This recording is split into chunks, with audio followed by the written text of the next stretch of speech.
I wanted to introduce the counseling team at Washington. I don't know if you guys want to turn your camera on or just like wave really quick, but Mr. Michael Melanson is our student family advocate this year. And then we have Miss Pan, who has also joined our team this year, who is the counselor for 7th grade and 8th grade, last name M through Z. Can't see any faces. So. Oh, I see you guys now. Hi. Next slide, please. Sorry, there we go. All righty. A continuation of the counseling support at Washington. These are our Washington Middle School Wellness Center Kaiser staff. So we have our nurse practitioner, Jean Gorecki. We have Julie Seltzer, who is our school-based counselor.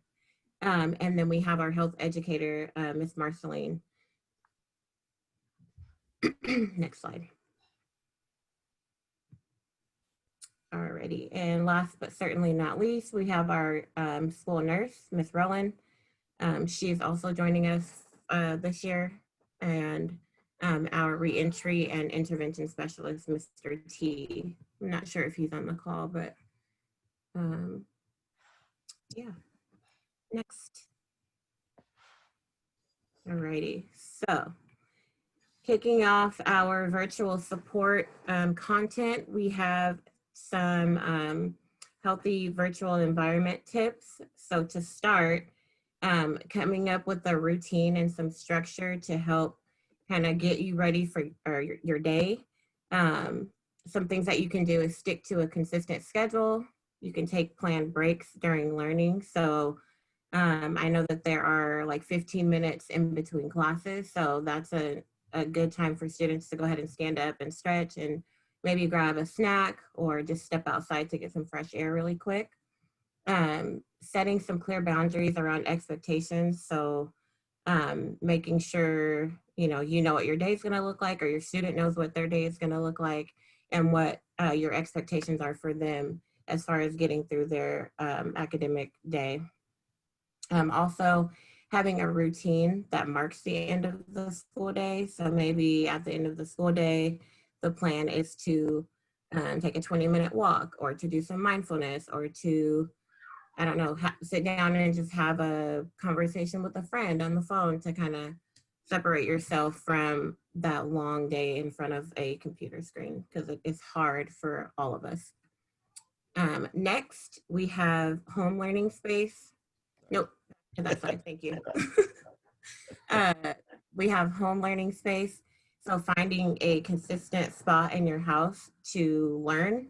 So yeah, outside of the bedroom if possible, we encourage students to get out of the bed, to actually get dressed, and kind of make it a routine as if they were going into the classroom or into school physically. Removing any unnecessary distractions, maybe putting your phone in a different room, or just turning it off so that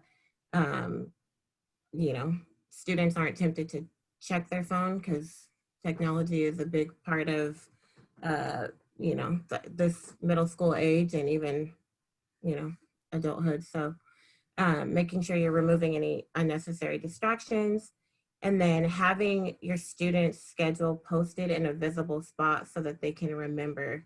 That one I think is super important, especially for our bell schedule this year and how our schedule looks in comparison to last year, because it is pretty confusing. I think we're all still adjusting to it. So making sure you have those different days, posted and visible, so that if there is any confusion, you could have something that you could quickly reference.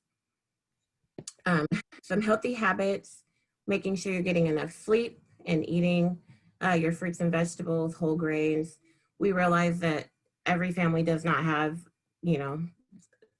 accessible healthy foods all the time. So I want to just make sure I'm saying having something in your body so that you're making sure you're filled and you can, get through the day.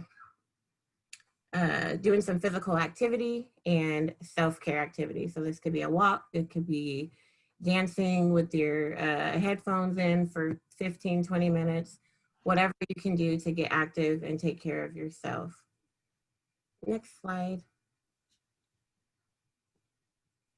Alrighty, some quick time management tips using a calendar or a to-do list, prioritizing your tasks, so making sure students have a list of tasks and due dates so that they know what they need to complete first.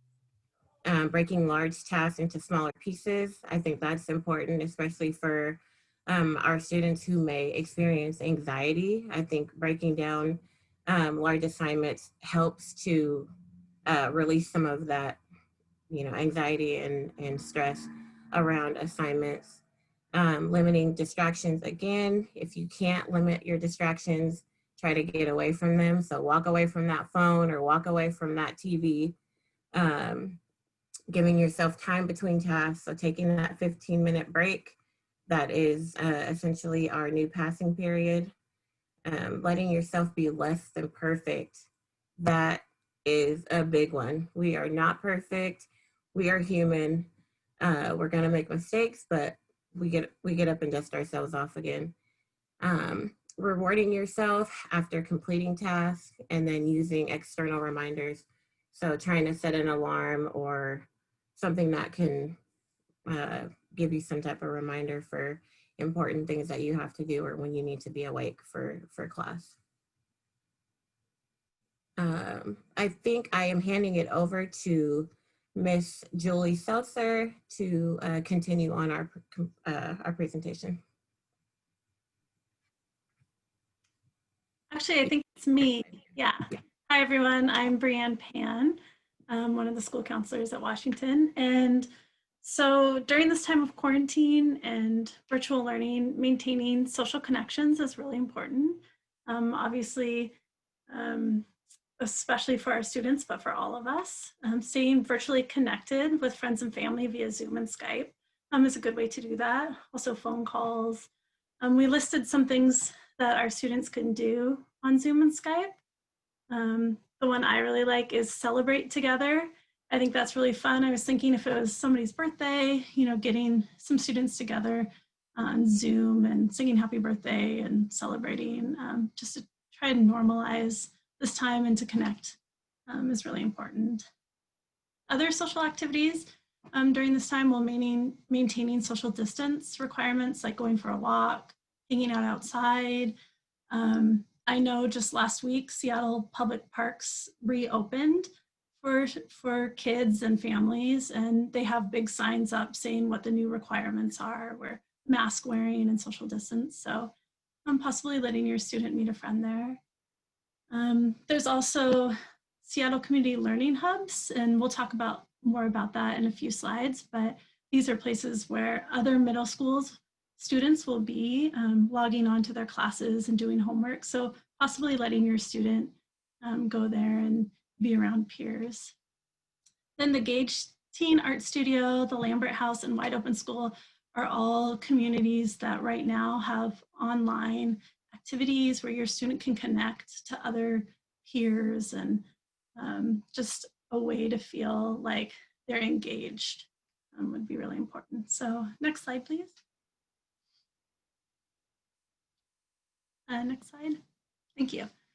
So supporting your student during this time, work from a cooperative stance if you can. Listen, validate their feelings, show trust, give praise, and do things together. I think we realize that youth are more likely to accept guidance if approached in a way that promotes open communication. Yeah, I really like notice their strengths. Right now, during this pandemic and everything that's going on, I feel like we go up and down so much, all of us do, including our students. So to be able to point out your child and your student's strengths could really be uplifting and helpful for them and for your connection as well. Taking their concerns seriously, and then reviewing your expectations with your student about school, about their schoolwork, their school time. I also really like focus on being realistic about how much your child can accomplish right now during remote learning. you know, like I said before, we're all kind of going up and down. And I know some days I feel like I'm home, I can do so much. And then some days I'm like, oh my gosh, I've been home for like 7 days in a row. I have no energy. So I know our students feel like that too. And to just remember that. So next slide, please. Yeah, I'll move this over here. So if you are feeling concerned about your student and your child, that is really normal, you know, right now. Some changes and regression is normal while they're adjusting to virtual learning. You can kind of see the list below of some things you might be noticing in your student, and that's okay, and it's normal. We have down here that if it's been more than 2 weeks, then have a conversation with your student about it. Talk about what they're going through, and please feel free to reach out to their primary care provider, to us at Washington, the counselors, or the Wellness Center. We have lots of supports for the students, and we'd love to hear from you and know how your student's doing. So please, through email, through our phones, things like that. Next slide, please.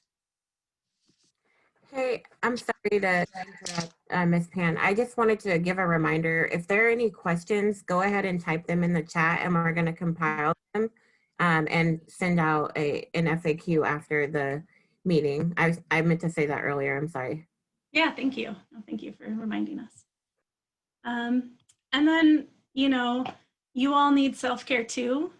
Your wellness is important, and it's important to your child's wellness. So monitoring our own levels of stress as parents and as the adults is really important. Modeling helping coping activities, like going for a walk or watching a show that makes you laugh, or maybe the whole family watches a show together. I think that's really fun. Be kind to yourself. You know, we're all going through this weird time. You know, parents are going through a lot right now, so remember that. And like Ms. McKinney said before, like, we're not perfect, and we're all kind of struggling through this together. So let's see, what else? Oh yeah, focus on what you have control over. I really like that one. You know, obviously there's not much we can do about a pandemic and elections and all this stuff going on out in the world, but there are some things we can control. And so to focus on those things, even if it's just, you know, turning off the news for one night or something like that. So yeah, I hope that's helpful, and continue to put your questions in the chat like Ms. McKinney said, and we'll get back to that and answer those for you guys later. Hi, I'm Julie Seltzer. I'm the counselor in the Washington Middle School Wellness Center. And for anyone who is new to Washington, we provide free medical and mental health care. This year, the medical care is being done at Aki Kurose, but you can still schedule through our clinic. And then all the mental health care is virtual, and that's open to all of the students at Washington. Okay, and so I'm going to talk a little bit about mindfulness. Practicing mindfulness means being fully present in the moment. The goal is to be aware of your thoughts and feelings and accept them as they are from a curious and non-judgmental perspective. Scientific research shows mindfulness can help manage stress-related physical conditions, reduce anxiety and depression, cultivate positive emotions, and help improve overall well-being. Mindfulness can be especially helpful for teens in managing stress, as well as those who experience anxiety and ADHD. Next slide. Okay. This slide has 3 examples of mindfulness activities. I often use the first one with students, called 5, 4, 3, 2, 1. It's really great to help calm and ground students. And I'll walk through this one. You start by listing 5 things that you can see, 4 things that you can touch, 3 things that you can hear, 2 things that you can smell, and 1 thing that you can taste. And it really helps to bring kids back into the moment. Another one is the stop practice. Stop, take a breath, observe, and proceed. And then the third one is to keep a gratitude journal. There's lots, if you look up mindfulness, and we'll give you some apps at the end, there's lots of activities like this that can just kind of help reground kids. Okay, next slide. Okay, The body scan is one of the most effective ways to begin mindfulness practice. The purpose is to tune into your body and notice any sensations you're feeling without judgment. During the body scan, you'll notice how each body part feels from your toes to the top of your head. The benefits of body scan include reducing anxiety or stress and getting better sleep. And there are several body scan scripts online. And then the last 3 pages of the presentation include resources for available wellness apps, which is this one, technology links and community resources. And we'll post the presentation on the WMS app and send it up so you can access those pages as well as the rest of the presentation.